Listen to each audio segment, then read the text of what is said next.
working with Yoda was a challenge because it was basically a high-tech puppet, but it was radio controlled, and many components were. Frank worked the mouth and I think the right hand with the cane. I think Wendy was up on the other hand, but you had two people, like a traditional Muppet. The electronics came in with the eye blinks, the eye movements, and the movements of the ears. And I learned early that if he went cross-eyed or did something goofy, I shouldn't react. I shouldn't react to the silliness of it, because especially if the camera didn't notice, if it was like over his shoulder or something, it would be still usable. One of the aspects that was the most unusual is that they had a radio control receiver in my ear, and they'd comb my mop top over the ear to disguise it, because Frank and the crew were buried in trenches, and they'd cover him up, with the wood and then put the moss over it and fix it and all that.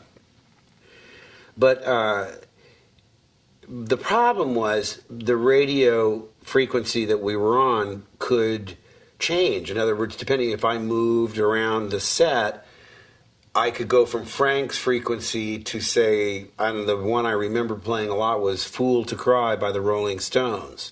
So you'd be hearing him going, many years have I... You'd react, huh? The first couple of times I did that, Kirsch goes, well, what's going on? I said, I'm picking up BBC One or some radio station. Another one was Andrea True and the Love Connection. More, which throws you completely out of the scene. But what I realized was, especially on that last month or so, all the actors had gone home. It was just me and puppets and robots and snakes. It was very lonely, and I was the only human being on the call sheet. And what I realized was we'd do a scene, and sometimes the crew would be way across, for a long shot, across a little lagoon or something, really isolated, where you could sort of just forget that they were there and be in Yoda's world.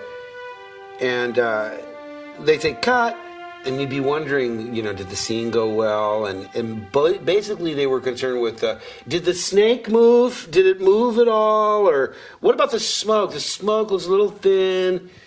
Can't we get that lizard to crawl down the tree like he did in The Master? No one paid attention to me, because it was all a painting, They just assumed that I hit my marks and said my lines right. More concerned to them were the set dressing. So I understood that, and I also understood very quickly that even a few seconds of usable Yoda could be ruined no matter what he did. If he was like making Jerry Lewis expressions, stay serious, because, who knows, like I say, they might not see it in 3/4 or whatever. And he seemed to be absent a lot. He'd break down, they'd run him off to the workshop and try and get like close-ups then, or stuff that, okay, let's turn around on Mark. And they put a stick with a piece of tape on it for, okay, he's about, how's that eye line? Okay, oh, that's good. So I learned very quickly every amount of rehearsal was valuable. A run-through, even with the mock Yoda, which wasn't all wired up and was just a shell of what it was. You have to use the sense memory, even though it was only a half an hour ago, because most of the time when you see me talking to him, he's not there. And then when it's over his shoulder, depending on what they needed, if they just needed an ear movement or something like that, a lot of times they take the really complicated one and work on him and put in his stunt double for the scenes. I didn't even have that. No stunt doubles for me.